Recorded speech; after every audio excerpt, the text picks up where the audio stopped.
গেছি। তো আমরা যে নামাজ পড়তেছি, তো দেখলাম যে আপনার হচ্ছে আগের যে খতিব যিনি পালায়ন করছিল, উনি মুফতি রুহুল আমিন, উনি নামাজ পড়াচ্ছিল এবং ওনার একটা সন্ত্রাসী টিম, ঠিক আছে, সন্ত্রাসী টিম নিয়ে আসছে। আমরা যে বসে আছি, তো বসে থাকলে আমরা সাধারণ মুসল্লিরা অনেকে আপত্তি জানাচ্ছিল এই বিষয়টা নিয়ে। তো এর ভিতর ওনার যে সন্ত্রাসী টিম ছিল, ওরা হাতে করে অনেক অস্ত্রশস্ত্র নিয়ে আসছিল। আমরা বসা অবস্থায় আমাদের উপর মাথায়, বিশেষ করে এই যে দেখেন, মাথায় আক্রমণ করে এবং ওদের যে অস্ত্রটা দিয়ে আঘাত করে, এটা দিয়ে মাথা ফেটে যায়। আমার আমার অনেক রক্ত, আমার এই যে পাঞ্জাবি টাঞ্জাবি ভিজে গেছে, সব কিছু দেখেন, পাঞ্জাবি এখানে সব রক্তে ভিজে গেছে। এবং আমাদের সাধারণ মুসল্লিরা প্রায় প্রত্যেকে আহত হয়েছে।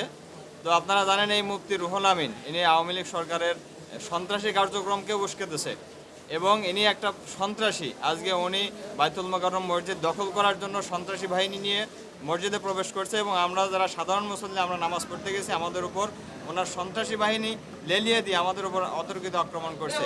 আমরা এর একটা সুষ্ঠু বিচার চাই এবং এই মুফতি রুহুল আমিন যেন পরবর্তীতে বাইতুল মোকাররমে মসজিদে আসতে না পারে, এজন্য আমরা প্রশাসনের কাছে বিনীতভাবে আবেদন করছি এই মুফতি রুহুল আমিন যেন পরবর্তীতে বাইতুল মোকাররমে ঢুকতে না পারে এবং উনি ওনার সন্ত্রাসী কার্যক্রম যেন কোনোভাবেই চালাইতে না পারে। আমরা দেখছি যে বাইতুল মোকাররমে অনেক মুসল্লির উপর হামলা হয়েছে, সেইখানে আপনিও নামাজ পড়তে গিয়েছেন আজকে, তো আপনার সাথে কি ঘটেছিল? আসলে আমরা তো বুঝতে পারিনি যে আমাদের খতিব সাহেব রুহুল আমিন সাহেব বাহির থেকে লোক নিয়ে এসে যে মসজিদ দখল করে আছে, এটা তো আমরা বুঝতে পারিনি। আমরা স্বাভাবিকভাবেই মসজিদে ঢুকছিলাম, তো ওনারা হঠাৎ দেখি একটা স্রোত চলে আসছে। আমরা পরে খেয়াল করলাম যে ওনার ছাত্র সম্ভবত ওনারা মুসল্লিদেরকে বেধড়ক পিটাচ্ছে। আমি পরে ঘটনা যেটা আমরা বুঝতে পারলাম যে উনি যখন খুতবাতে দাঁড়িয়েছেন, তখন উপস্থিত মুসল্লিরা ওনাকে অনুরোধ করেছে যে এখনও শহীদদের রক্তের দাগ শুকায়নি, আপনি খুতবা দিতে পারেন না। তখন তার ছাত্ররা একেবারে মসজিদের মূল চত্বরে ব্যাপক হাঙ্গামা করেছে। জুতার যে বক্সগুলো ছিল সেগুলো দিয়ে হামলা করেছে, গ্লাস ভেঙেছে, গ্লাস দিয়ে মেরেছে, এরপরে পাইপ ছিল, এগুলো দিয়ে মসজিদের ভিতরে তারা অতর্কিত হামলা চালিয়েছে। তো মুসল্লিরা আসলে বুঝে উঠতে পারে নাই যে তিনি আজকে আসবেন এবং এরকম প্রস্তুতি নিয়ে ছাত্রদেরকে নিয়ে এসে এরকম করে জোর করে খুতবা দিবেন। মূলত এই জায়গা থেকেই ঘটনার সূত্রপাত। এখানে একটু বুঝবোঝালি হয়ে যাবে, সেই ছাত্রগুলো কারা? আমরা বুঝতে পারছি না। ছাত্র সবাই একই ড্রেস পরে আছে, সম্ভবত তার মাদ্রাসা, তিনি যে মাদ্রাসা গোপালগঞ্জে থাকেন সেখানকার ছাত্র আমরা শুনেছি আর কি। এবং তিনি বাস নিয়ে এসেছেন, ছাত্ররা বাস নিয়ে এসেছেন এবং পরবর্তীতে যখন মুসল্লিরা তাদেরকে ধাওয়া দিয়েছে, তখন তারা সেই বাস নিয়ে আবার পালিয়েছে। তো আমরা বুঝতেই পারি ঢাকার বাহিরের অনেক ছাত্র এখানে এনগেজ হয়েছে।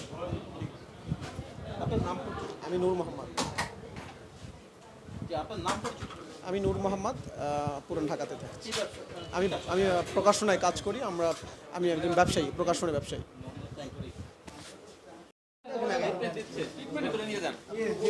আর কোথায় উপরে নিয়ে যাচ্ছি একটু। ভাই, আপনার সাথে বাইতুল মোকাররমে কি ঘটেছিল একটু বলুন। জি, আসসালামু আলাইকুম। আমরা সাধারণ মুসল্লি নামাজ পড়তে গেছিলাম, তৃতীয় বা চতুর্থ সারিতে আমরা ছিলাম। কিন্তু সামনে থেকে দেখি কিছু স্টুডেন্টের পোশাক পরে বাংলাদেশের গুন্ডা লীগ আমাদেরকে হঠাৎ অকৃতভাবে হামলা করে এবং এই হামলাতে অনেক সাধারণত মুসল্লি সবাই আহত হয়। পরে দেখা গেছে যে আমরা যখন সাধারণ মুসল্লি কম ছিল, ওরা গুন্ডার সংখ্যা অনেক বেশি ছিল। পরে যখন সাধারণ মুসল্লিরা যখন একত্রে হয়, তখন ওরা পালিয়ে বেড়াই যায়। এই ইসে আমাদের অনেক মানুষ আহত হয়ে যায়, সাধারণত মুসল্লিরা। বাইতুল মোকাররমের মসজিদের ভিতরে কি পরিমাণ ক্ষয়ক্ষতি হয়েছে? ক্ষয়ক্ষতি অনেক হয়েছে, কিন্তু স্বাভাবিকভাবে আমরা এত কিছু দেখতে পারি না, যেহেতু আহত ছিলাম, ঠিক আছে, যার কারণে আমরা দেখতে পারি নাই। এর বিষয়ে আমি বেশি বলতে পারবো না। আপনার কি কোন জায়গায় আঘাত পেয়েছেন? হাতে আঘাত পেয়েছি, পিঠে পেয়েছি, নাকের এখান থেকে কেটে গেছে, বিশেষ করে মাথার উপরে বেশি আঘাত হয়েছে আর কি। এর জন্য আপনার এই যে যারা আপনাদের উপর হামলা করছে, সাধারণ জনগণের উপর হামলা করছে, মুসলিমদের উপর হামলা করছে, তাদের কি শাস্তি দাবি করছে? আমাদের দাবি একটাই, এই ধরনের সন্ত্রাস কোনো মুসল্লি হতে পারে না, তাদের গ্রেপ্তার জানাই এবং এর তীব্র নিন্দা জানাই এবং এইরকম কাজ আর যাতে কখনো না হয়, আমরা সেই ব্যবস্থাই চাচ্ছি প্রশাসনের কাছে। আসসালামু আলাইকুম। ভাই, আপনি তো একজন সাধারণ মুসল্লি ছিলেন। জি, আমি আপনি কেন আহত হলেন এবং আপনাকে কারা হামলা করেছে? ভাই, আমি সাধারণ মুসল্লি ছিলাম, এখানে নামাজ পড়ার জন্য বসেছি ভিতরে। একজন ইমাম খতিব এসে আলোচনা শুরু করছে। পরে রুহুল আমিন যেই খতিব, সাবেক খতিব যে পালিয়ে গিয়েছে সে কিছু 300-400 লোক নিয়ে আসছে দখল করার জন্য, এই মসজিদটা দখল করার জন্য। কিন্তু সে তো পালিয়ে গিয়েছে, এসে আমাদের উপরে তারা হামলা করছে যারা আমরা ভিতরে ছিলাম। এই সাধারণ মুসল কারণ হলো 5 আগস্ট সরকার পতন হওয়ার পরে সেও পালিয়ে গিয়েছে। তাকে এতদিন আমরা দেখি নাই মসজিদে। সে আবার এই মসজিদটাকে দখল করার জন্য, মসজিদের খতিব হিসাবে থাকার জন্য সে 400-500 লোক নিয়ে আসছে গোপালগঞ্জ থেকে, যেটা আমরা পরবর্তীতে শুনতে পারছি। সেজন্য সাধারণ মুসল্লি যারা আমরা ছিলাম, আমাদের সাধারণ মুসল্লিদের উপর তারা হামলা করছে। এখানে অনেক মাথা পাঠিয়েছে, অনেকে হাত কাটছে, আমার পা কাটছে, অনেকের হাত ভাঙছে দেখছি, অনেকের পা ভেঙে গেছে। তারা সরকার পতন হয়েছে, হাসিনা পতন হয়েছে, কিন্তু তাদের কিছু চামচা পেচিস দালালরা এখনও দেশের মধ্যে আছে। তারা দেশে থেকে তারা অরাজকতা সৃষ্টি করতে চাচ্ছে। সাথে বাইতুল মোকাররমে নামাজে যে গিয়েছেন সেখানে কি ঘটেছে আপনার সাথে, এবং আপনার মাথায় ব্যান্ডেজ দেখছি কেন আমরা? আমি হলো আপনার নাম করছি। আমার নাম মোহাম্মদ নাজির আহমেদ। শুক্রবার দিন বড় ভাইদের সাথে আপনার বাইতুল মোকাররমে নামাজে গেছি, প্রতি সপ্তাহের মতোই। আমাদের এমনি একটা মিটিং ছিল, ওই জন্য যাওয়ার পরে আর কি কিছুক্ষণ 10-15 মিনিট আলোচনা সুন্দর মতোই শুনতেছি আমরা। শোনার পর হঠাৎ করে হুজুরকে উঠিয়ে দিছে। হুজুরকে উঠে আগে যে হুজুর ছিল খতিব সাহেব, তাকে বসায় সামনে আপনার অনেকগুলো 6-7 কাতার জোরে তাদেরই একটা গ্রুপ ছিল আর কি, মাদ্রাসার ছাত্র হয়তো বা হবে, ওদেরকে নিয়ে আসছে।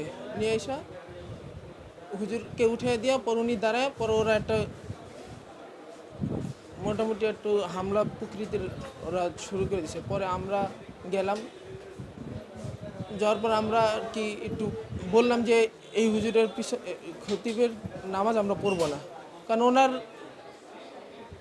স্বৈরাচারী সরকারের দলেরই তিনি ছিলেন। সেই জন্য আমরা গেছি। যাওয়ার পরেই ওরা এলোপাতারিভাবে চতুর্দিক দিয়ে, আমরা যখন যে 8-10 জনের সামনে আগে গেছি, তারপর ওরা চতুর্দিক দিয়ে পিছন দিয়ে ঘুরে আমাদের উপরে হামলা চালাইলো। এই যে হামলা করলো, এতে আপনার কি ক্ষতি হয়েছে এবং সাধারণ জনগণ কেমন আহত হয়েছে? ওখানে আমার থেকে আরও বড় বড় আহত হয়েছে, আমি ছোটোই আহত হয়েছি। ওরা যখন ঘুষি দেয় হাতের মধ্যে কিছু নিয়ে আসছে, একজনের হাতে দেখছি আপনার নেল কাটারের টাইপের, ওগুলো হাতে নিয়ে মাথার মধ্যে ঘুষি দেয়। মাথার মধ্যে ঘুষি দিয়ে পর আমাকে 3-4টা ঘুষি দিয়েছে, আমি বলতেও পারি না, ব্যথা পাইছি। পরে দেখি অনেক ভয়ঙ্কর, আপনার গ্লাস ট্লাস ভেঙে ফেললো, তারপর জুতার বক্স এগুলো নিয়ে উঠায় তাদেরকে মারামারি শুরু করলো। পরে এক পর্যায়ে আমি একটু ব্যাকে চলে আসছি, তারপরে এই পর্যন্তই আর কি। তার মানে তারা প্রস্তুতি নিয়ে এসেছে? তারা প্রস্তুতি বলতে ওদের প্রত্যেকেরই পিছনে ব্যাগ ছিল, ব্যাগের মধ্যে ইটও নিয়ে আসছিল, ওগুলো দিয়ে ইট দিয়ে আপনার গ্লাসগুলো ভাঙছে। গ্লাস ভেঙে এই গ্লাসগুলো এই সিটে অনেকের মাথা ফাটছে, পা কাটছে। মানে ওরা একটা আগে থেকে একটা প্রস্তুতি নিছে যে আজকে ওরা হামলা করবে, হামলাটা করে গন্ডগোল পাকায় পরে ওরা চলে যাবে। এই মুহূর্তে আপনি তাদের জন্য কি শাস্তি চাচ্ছেন, কি বিচার চাচ্ছেন? এটার জন্য সর্বোচ্চ পর্যায়ের শাস্তি দাবি করে আমরা। আমি মসজিদে আপনি নামাজ পড়তে গিয়েছেন, আমরা যেটি জেনেছি আপনি সেখানে হামলার শিকার হয়েছেন। আপনার উপরে কারা হামলা করেছে এবং কেন করেছে? আমি তো সাধারণ মুসল্লি, আমরা নামাজ পড়তে গেছি, যাওয়ার পরে দেখি আমার সামনে বড় ভাইরে দেখি মারতেছে। তখন আমি আমার ভাইরে সেভ করার জন্য আমি যখন ভাইরে ধরছি, তখন অতর্কিতভাবে তারা এই আওয়ামী লীগের দালালেরা আসি আমাদের উপরে অতর্কিতভাবে হামলা করতে শুরু করলো। এরপরে সেখানে কি পরিমাণ ক্ষয়ক্ষতি হয়েছে এবং কতজন মানুষ এভাবে আহত হয়েছে? অনেক মানুষ এখানে আহত হয়েছে। আর ক্ষয়ক্ষতি তো অনেক কিছু, যে মসজিদের বক্সগুলো, জুতার বক্স দিয়ে মানুষের উপর আক্রমণ করছে তারা, এবং চেন বাইর করছে, চেন দিয়ে মারছে, লাঠি দিয়ে মারছে এভাবে। তারপরে মসজিদের গ্লাসগুলো, থাই গ্লাসগুলো ভেঙে তারা সাধারণ মুসল্লিদের উপরে অতর্কিতভাবে হামলা করছে তারা। আপনার কি মনে হচ্ছেন যে এরা কারা? কি আগে যে ইমাম সাহেব ছিল? আগের ইমামের দোসররা এরাই। আগের ইমাম এই কিছু গুন্ডা বাহিনী এনে এভাবে সাধারণ মুসল্লিদের উপরে আক্রমণ করছে। তাদের সংখ্যায় কেমন হবে? তাদের সংখ্যা অল্প কিছু, বেশি না, কিন্তু সাধারণ মুসল্লিরা তো সেভাবে বুঝে উঠতে পারেনি যে তারা এভাবে প্রস্তুতি নিয়ে আসছে। সাধারণ মুসল্লিরা যখন মসজিদে নামাজ পড়ার উদ্দেশ্যে গেছে, তারা তো মারামারির উদ্দেশ্য যায় না, কিন্তু তারা তো পরিকল্পিতভাবে আসছে, আসি সাধারণ মুসল্লিদের উপরে অতর্কিতভাবে হামলা করছে।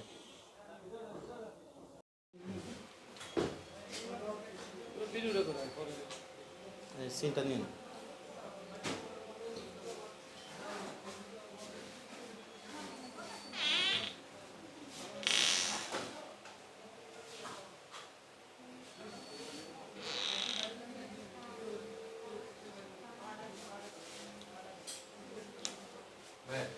হাসপাতালে এসেছেন, আপনার সাথে কি ঘটেছিল বাইতুল মোকাররম মসজিদে? যদি বাইতুল মোকাররম মসজিদে কি করছে, ধরুন আমি 7 তারিখে, সামনের মাসে 7 তারিখে উমরায় যাব। আমার বিবিকে নিয়ে আমি বাইতুল মোকাররম নামাজ পড়তে গেছি। উদ্দেশ্য ছিল আমি নামাজটাও পড়বো, বাইতুল মোকাররম থেকে কেনাকাটা শেষ কইরা হজের যে উমরার যে কেনাকাটা সেটা শেষ করে একবারে বাসায় আসবো। আমি যখন ভিতরে নামাজ, আমার ওয়াইফকে নামাজের স্থানে দিয়ে আমি মসজিদে নামাজ পড়তে ঢুকছি। ঢুকার পরে সাইদি এমন লাগছে, মানে ইডাইডি পাড়াপাড়ি, মানে ঘুষাঘুষি অনেক অবস্থা। তখন আমরা এই অবস্থা দেখে একটু থামছি। থামার পরে সাইডে আবার লাগছে একদম করণীয়, মানে মারামারির মতন ঘুষাঘুষি পাড়াপাড়ি। তখন আমরা সাধারণ জনগণ এখন নিরুপায় বাড়িতে যাইয়া গিয়া আমি এই গ্লাস আছিল, গ্লাস ভাঙ্গা আমার উপরে পইরা আমি হাত পাও এগুলা কি হয়েছে? কোথায় কোথায় একটু আগে আমার এই পায়ে, 2 পায়ে আঘাত লাগছে। এই 2 পায়ে আঘাত লাগছে এবং হাতে কেটে গেছে।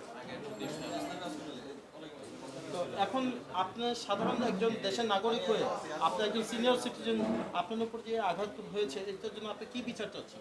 এটা আমি কেন আমার গণতান্ত্রিক দেশ হিসাবে আমি চাই নিরপেক্ষভাবে এটা তদন্ত হয়ে একটা বিচার হোক, যারা কারণ হামলা করেছে তাদের বিচার হোক। যারা এটা আক্রমণ করছে আইসা, হঠাৎ করে আইসে, আমরা তো ধরেন 12:30 ঢুকছি, তখন কোনো হামলা টামলা কোনো কিছু ছিল না। করতে দিনে একদল আইসা এই ফট করে হামলা এগুলা শুরু করে দিছে। আপনার নাম? আমার নাম মোহাম্মদ কবির হোসেন, কি করেন আপনি? আমি ব্যবসা করি।